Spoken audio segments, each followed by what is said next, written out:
Bismillah, alhamdulillah, wala haula wala quwwata illa billah, amma ba'd.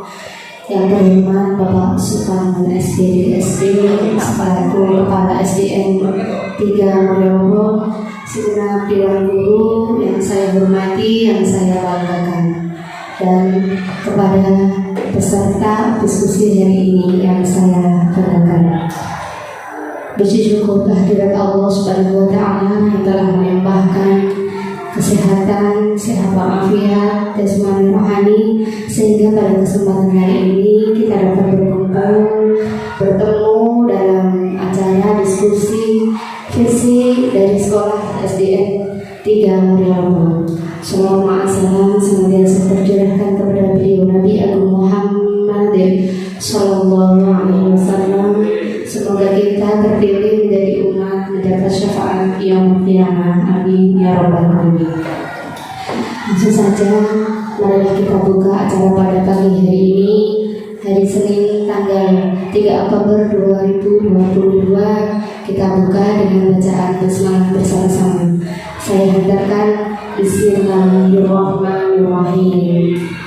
Saya sekedar mau menyampaikan urutan acara. Yang pertama pembukaan, yang kedua sambutan dari Bapak Kepala Sekolah, dan dilanjutkan diskusi tentang visi dari sekolah SDN 3 Mulyowo. Kepada Bapak Sultan SPSD, waktu dan tempat kami haturkan. Assalamualaikum warahmatullahi wabarakatuh.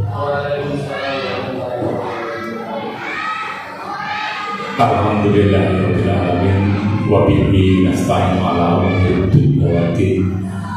Wassalatu wassalamu ala asyrofil anbiya'i wa imamil mursalin sayyidina Muhammadin wa ala alihi wasallam. Yang sangat menghormati Ibu Lina Tajiyah SPD selaku pengajar praktek atau pembimbing guru penggerak di Kecamatan Naungsari, dan yang sangat menghormati Ibu Deviani Anggorwati selaku guru penggerak, dan juga tidak lupa Bapak Ibu guru SD 3 Mulyowo yang sangat kami hormati pula. Sebelumnya marilah kita bersama-sama selalu menjadikan rasa syukur kita kehadirat Allah Subhanahu wa Ta'ala, karena limpahan rahmat taufik hidayah serta inayahnya pada pagi hari ini kita dapat berkumpul di ruangan ini dalam keadaan sehat, tidak kurang suatu apa. Semoga di dalam pertemuan pada kali ini benar-benar mendapatkan ridho Allah Subhanahu wa Ta'ala. Sholawat salam tidak lupa mari kita selalu curahkan ke baginda Rasulullah SAW, dengan berdoa kita akan mendapatkan syafaatnya dan dapat sebagai umat. Ibu bapak dan hadirin yang sangat terhormati, perkenalkanlah kami selaku yang dituakan di SD 3 Mulyowo untuk menyampaikan beberapa terima kasih dan juga nanti permohonan maaf. Yang pertama, terima kasih kepada Ibu Lina yang telah meluangkan waktu untuk memberikan bimbingan kepada guru penggerak di SD 3 Mulyowo, yaitu Bu Devia. Yang kedua, terima kasih pula kepada Bapak Ibu guru yang telah bersedia untuk ikut berdiskusi dalam acara visi dan bahasa perubahan sekolah di lingkungan SD 3 Mulyowo. Untuk itu, saya selaku yang dituakan di sini sangat mendukung dengan adanya program seperti ini, karena ke depan beberapa guru yang harus dituntut untuk bergerak di bidang pendidikan akan lebih maju. Maka dari itu, pada kesempatan kali ini untuk SD 3 Mulyowo mendapatkan kesempatan, ada salah satu guru yang ikut di dalam guru penggerak, dan itu nanti akan merupakan motor daripada SD 3 Mulyowo untuk ke depan lebih maju. Dan juga kepada ibu pembimbing yang selalu membimbing kepada guru penggeraknya, yaitu Bu Devi, tidak henti-hentinya selalu memberikan support agar Bu Devi selalu bersemangat untuk menuju kesuksesan. Demikian sedikit sambutan dari saya, kurang lebihnya mohon maaf. Wassalamualaikum warahmatullahi wabarakatuh. Saya berposisi sebagai moderator dari acara diskusi pada pagi hari ini.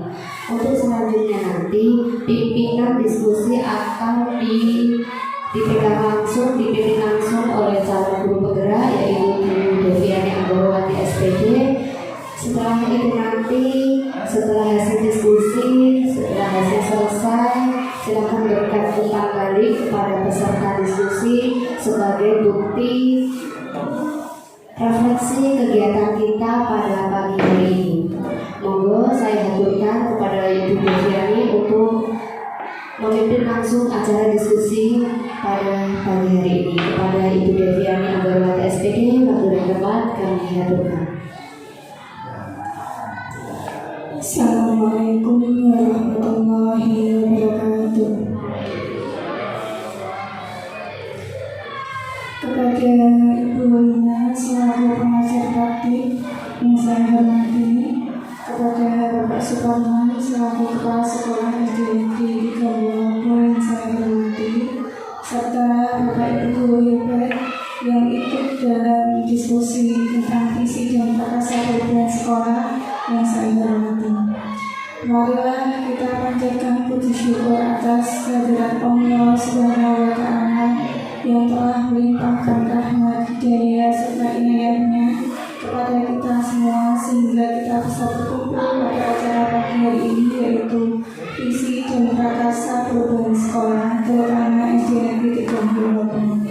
Tidak lupa salawat serta salam kita haturkan kepada junjungan Nabi kita Nabi Muhammad SAW. Semoga kita mendapatkan syafaatnya di hari kiamat nanti. Amin Allahumma amin. Langsung saja untuk mengefektifkan waktu, di sini saya akan mempresentasikan tentang visi dan prakasa perubahan sekolah dari SD Negeri 3 Lopo. Sebelum kita ke materi awal, izinkan saya untuk membacakan puisi yang ada di layar depan ya, Bapak.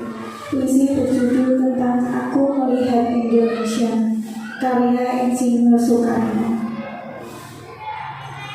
Jikalau aku berdiri di pantai melihat, aku mendengar lautan India bergelora mengganti di pantai melihat itu. Aku mendengar lagu Sajak Indonesia.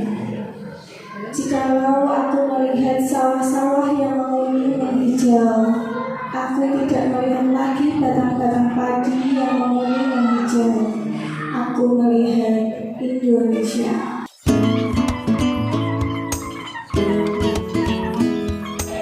Dari puisi tersebut bisa kita simpulkan bahwa Indonesia itu sangat luas sekali, bahwa Indonesia punya bentang alam yang sangat luas, punya anak-anak yang sebagai generasi penerus bangsa. Nah, kita sebagai guru, kita yang akan mengubah dunia melalui generasi penerus bangsa kita. Ini tentang SD Negeri 3 Lopo, statusnya negeri, akreditasi alhamdulillah sudah A, berada di Desa Mulyolopo, Kecamatan Lawngsari, Kabupaten Jepara, Provinsi Jawa Tengah. Adapun visi dan misi SD Negeri 3 Mulyolopo, visinya yaitu mewujudkan peserta didik yang berakhlak mulia, cerdas dan terampil, berprestasi berdasarkan iman dan takwa. Misinya yang pertama, menciptakan suasana belajar yang kondusif. Yang kedua, mewujudkan lulusan yang cerdas dan kompetitif.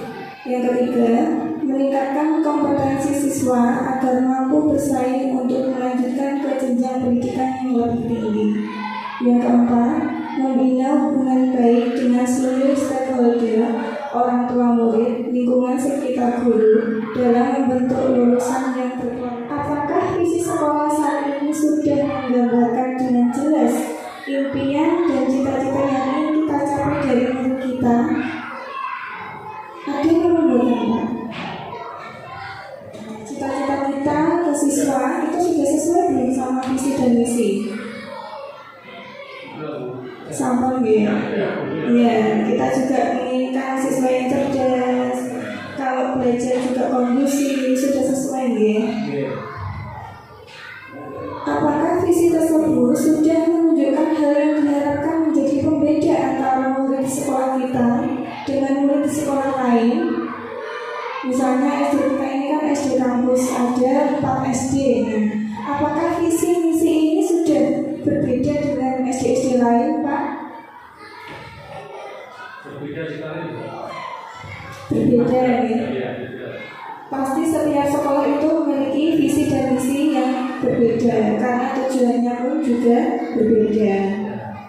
Untuk yang kedua, apakah visi sekolah sudah berpihak kepada murid? Kita lihat yang pertama, menciptakan suasana belajar yang kondusif. Ini sudah sesuai dengan berpihak pada murid ya. Yang kedua, mewujudkan lulusan yang cerdas dan kompetitif. Ini juga merujuk ke siswa. Yang ketiga, meningkatkan kompetensi siswa, jelas merujuk ke siswa. Yang keempat, membina hubungan baik dengan seluruh stakeholder. Jadi, kalau ingin kita bekerja sama dengan siswa, juga harus bekerja sama dengan orang tuanya. Berarti sudah sesuai nih. Nah, untuk yang ketiga, program apa saja yang bisa dilakukan oleh warga sekolah untuk mendorong pertumbuhan diri murid dari segala sisinya. Kira-kira program apa, Bapak Ibu, yang ingin kita programkan dijalankan sama siswa kira-kira untuk kemajuan SD Negeri 3 Lobo yang sekiranya belum pernah tapi ada keinginan untuk melakukan program tersebut? Monggo.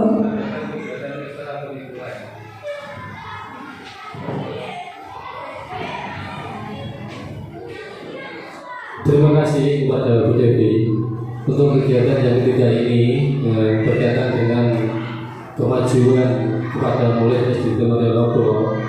Untuk saya pribadi itu mengharapkan di sini untuk diadakan kegiatan yang lebih luas, contohnya kegiatan ekstrakurikuler. Hanya itu Bu, terima kasih. Terima kasih Pak Nando. Berarti adanya kegiatan ekstrakurikuler bisa dari pramuka, bisa dari ekstrakurikuler yang lain, atau ada yang lain? Oke, terima kasih.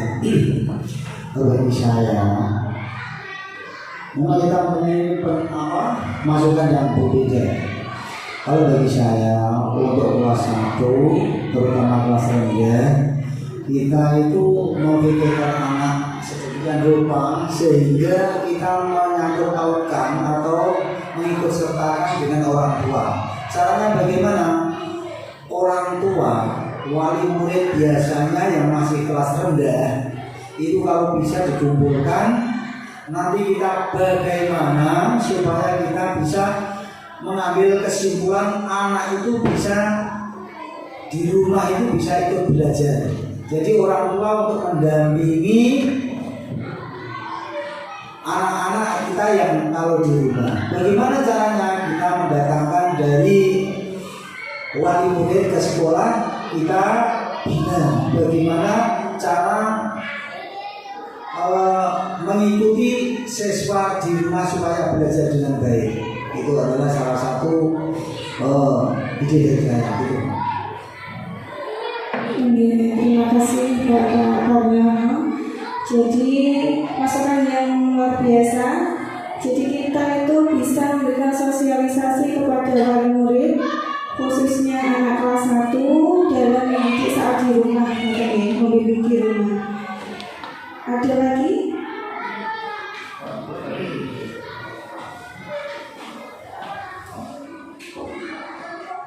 Terima kasih atas pemberian waktu kepada saya, karena yang nomor 3 di situ apa saja yang bisa dilakukan oleh warga sekolah untuk mendorong pertumbuhan diri murid dari segala sisinya. Jadi kita setuju sama dengan Pak Royo masalah kegiatan ekstrakurikuler. Memang kita setuju kegiatan itu memang ada program ekstrakurikuler, tujuannya apa? Misalkan ekstra pramuka. Di sini pengalaman yang kemarin, misalkan SD tidak ada kegiatan ekstrakurikuler dalam pramuka, nanti kita ke jenjang berikutnya, misalkan ke SMP, cakupan. Itu yang kita harapkan ekstrakurikuler. Yang kedua, karena program pemerintah sekarang untuk ANBK itu kan memang nggak wajib. Maka dari itu selain ekstrakurikuler, bagaimana program kita, rencana kita kalau ada komputer atau apa itu? Nah itu kan bisa untuk penambahan dalam arti komputer apa namanya Pak?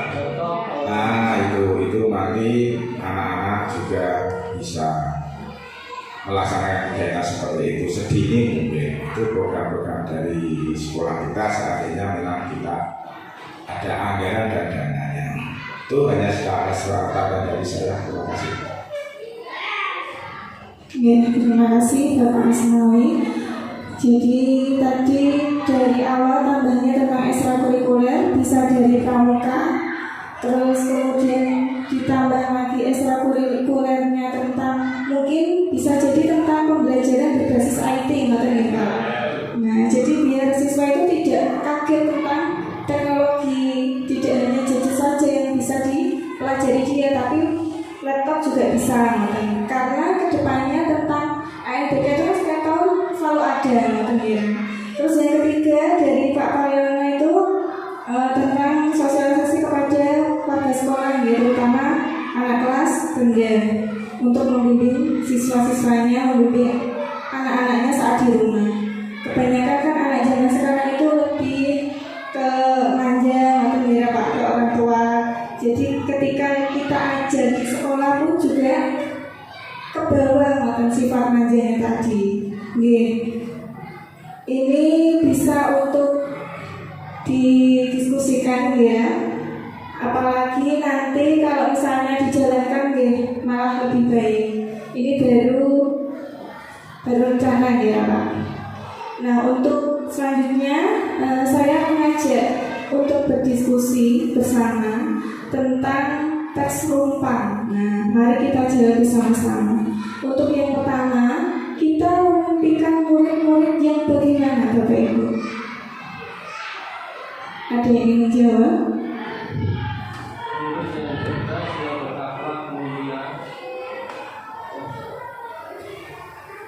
Untuk jawaban saya yang pertama, kita memimpikan murid yang titik-titik dan berakhlak mulia, berakhlak. Terima kasih. Ya, terima kasih Pak Suraya. Memang benar, murid-murid zaman sekarang itu kan memang berbeda dengan murid zaman dahulu, terutama akhlaknya. Nah, kita juga memimpikan murid-murid yang terutama akhlaknya memang, karakternya. Nah itu makanya kenapa kok digerakkan dari pemerintah itu pendidikan karakter. Yang kedua, kita percaya bahwa murid adalah, ada yang menjawab?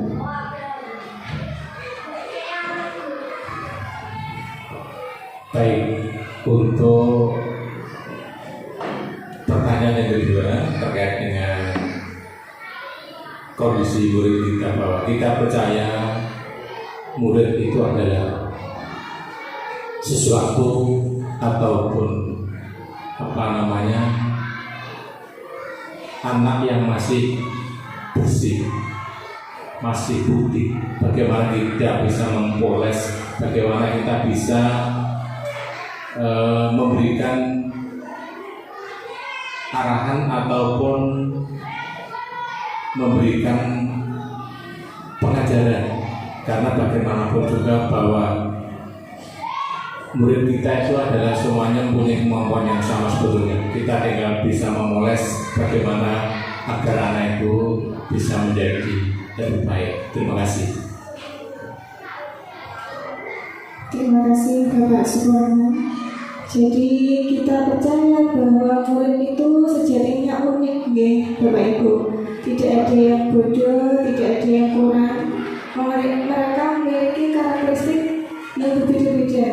Saking berbeda-bedanya bisa disebut dengan unik, ya. Untuk yang ketiga, di sekolah kita mengutamakan apa?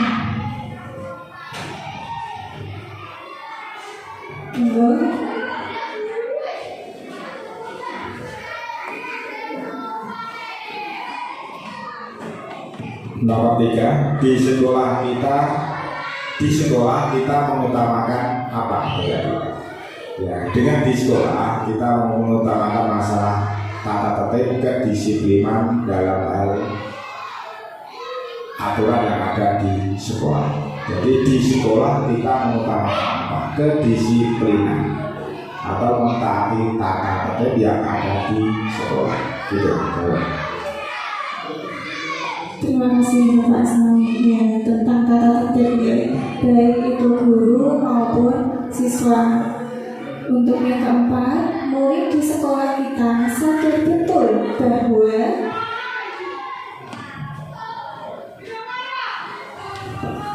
terima kasih waktu yang diberikan kepada saya.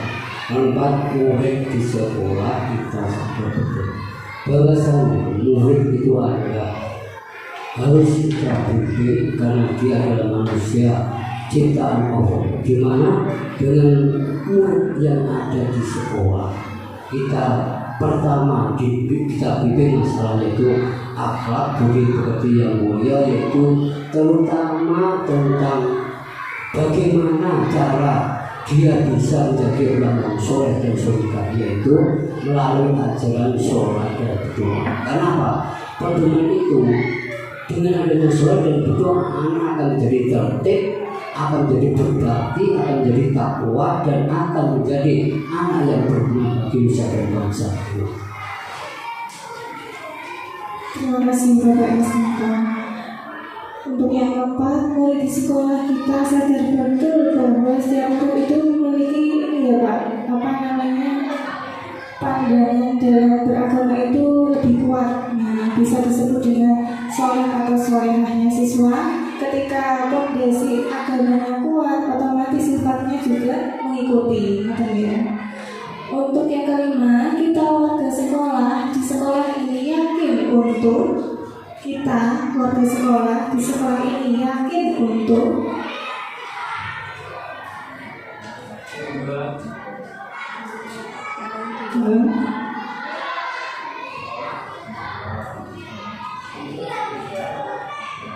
bisa dari saya sendiri, kita warga sekolah di sekolah ini yakin untuk membuat program-program yang tadi untuk memajukan siswa, untuk memajukan sekolah kita berbeda dari SD lain agar lebih maju.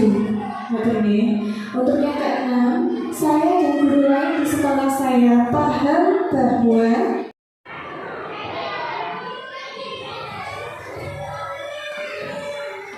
Baik, untuk yang keenam, saya dan guru lain di sekolah saya paham bahwa di antara kita mempunyai kompetensi yang berbeda, itu jelas. Jadi antara satu dengan yang lain bisa saling membantu dalam arti untuk memajukan baik itu sekolah, siswa dan pada sekolah itu sendiri. Terima kasih.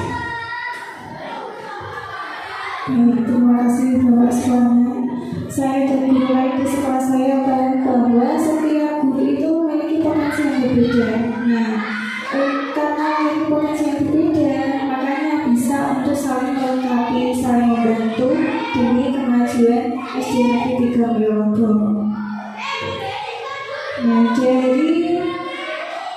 Dari semuanya itu ada dari inquiry apresiatif sebagai paradigma. Jadi dalam memunculkan sebuah visi itu tidak hanya mengarang, tapi ada teorinya. Teorinya apa? Yaitu tentang inquiry apresiatif.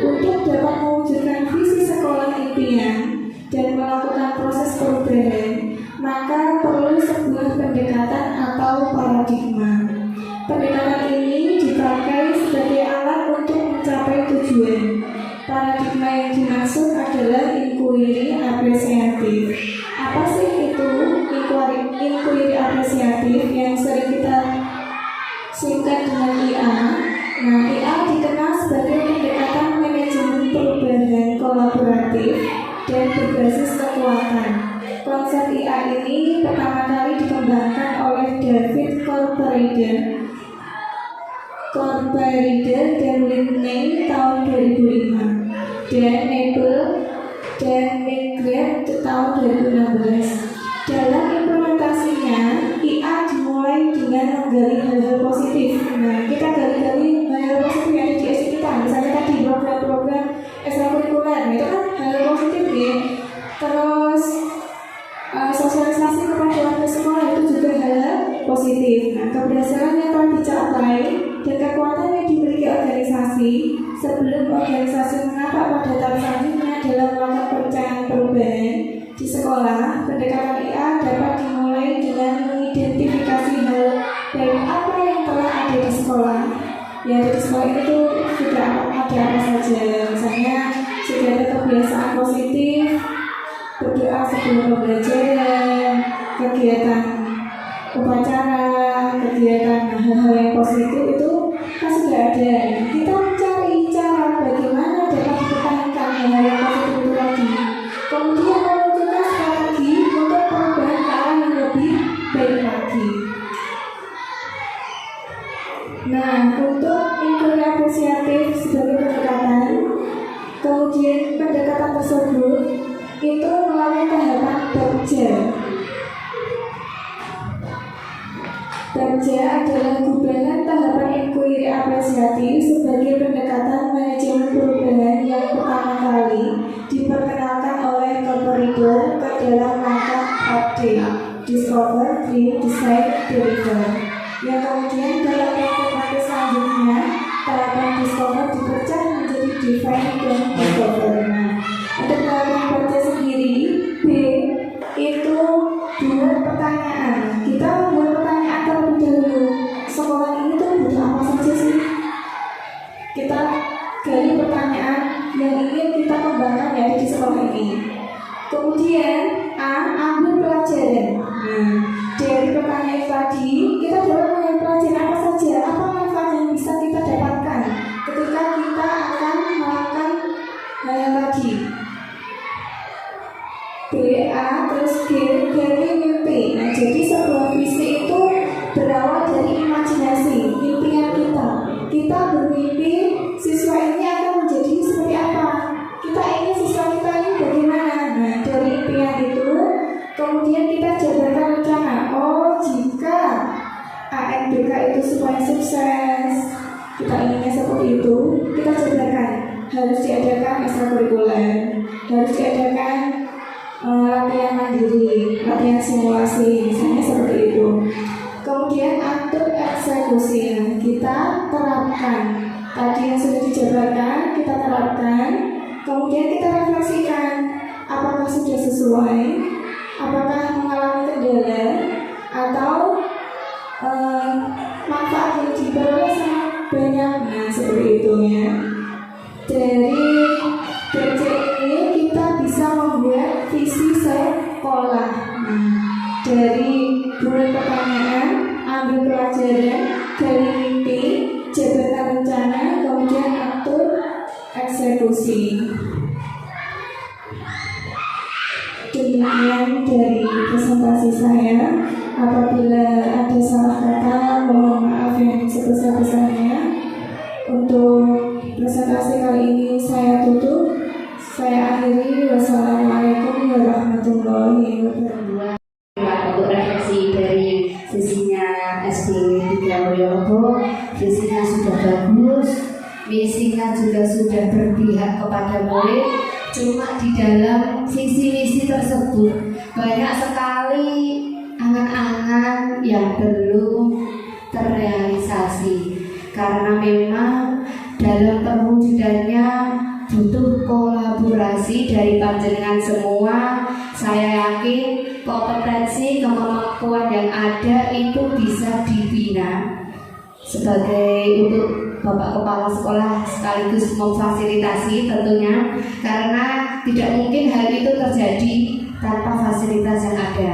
Seperti contoh tadi untuk ANBK, karena banyaknya murid dengan terbatasnya alat, yang ikut ANBK berapa ini Pak? 19. Alat yang dipunya untuk laptopnya 6. Berarti belum memenuhi. Semoga nanti ada dana yang memang diatur untuk pembelian laptop lagi, karena memang itu sudah tidak bisa dipungkiri, memang perlu. Selama ini pinjam atau bagaimana Pak saat ANBK? Oke. Guru-guru yang punya. Oke. Yang penting usahanya sudah dimaksimalkan. Semoga nanti bisa menambah kuota lagi pembelian laptop.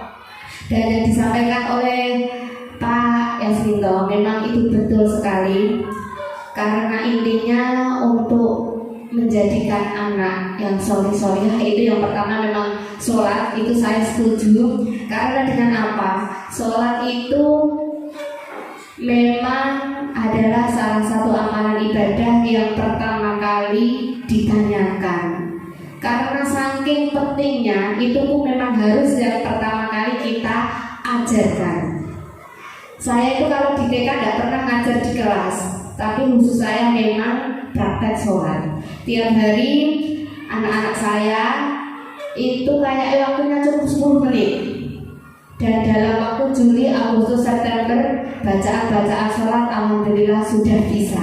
Anak TK tiap hari setelah selesai belajar kita praktek bersama. Wes pokoknya gurunya akhirnya kelimik muni dewe, nanti anak-anak mengikuti.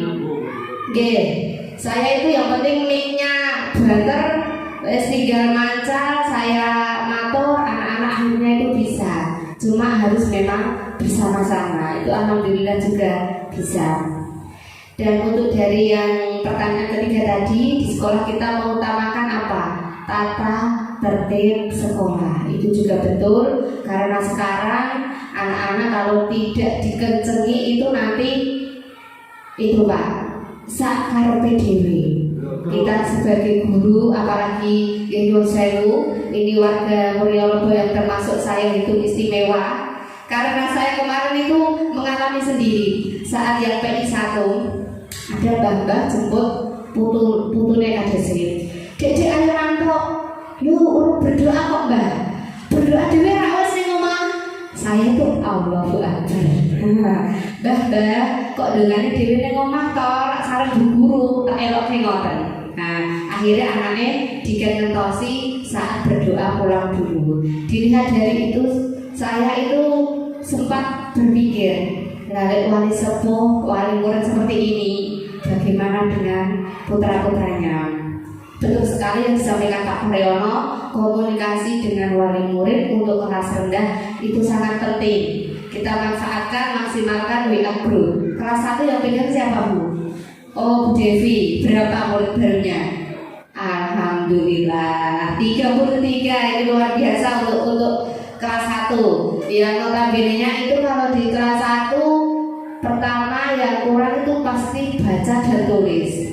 Bu, itu jangan nanti bisa share di grup. Nek saya langsung tak sebutkan nama anak-anak yang belum mampu, supaya saat disebut wali muridnya itu melek.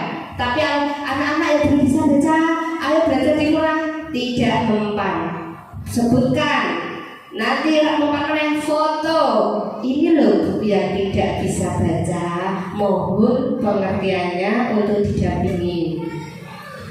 Atau memang sekarang solusinya memang ikut kelas itu Pak. Kalau untuk caranya itu nututi koncone. Karena kalau tidak seperti itu, kepontal-pontal, maca wae urung iso apa meneh garap. Banyak sekali anak tidak tahu arti dari sebuah kata Pak. Saya itu membelajari anak saya sendiri. Padat itu opo? Sudah kelas 3. Kakak sekolah padat itu yang benda sing atos-atos. Pemahaman kata itu belum literasinya itu memang belum banyak sekali. Memang kita tekankan karena guru memperumahkan murid kata di Pak di sekolah. Kita ikutkan wali muridnya untuk mendampingi. Kalau wali muridnya tidak kober, tidak sempat, mohon dileskan. Memang butuh biaya, tapi nanti 2-3 bulan anak sudah mampu baca, silakan selesai kalau memang sudah tidak mampu. Seperti itu, Bu. Oke, terima kasih. Sekian dari saya atas kerjasama Bapak Ibu semua, keikutsertaannya, ikut urut rembuknya dari visi yang telah ada, monggo untuk diprogramkan yang sudah ada, semoga berjalan dengan baik, membawa prestasi SDM 3 Mulyolopo semakin unggul dalam kualitas maupun kuantitas. Sekian dari saya, kurang lebihnya mohon maaf. Akhirul qaul, wassalamualaikum warahmatullahi wabarakatuh.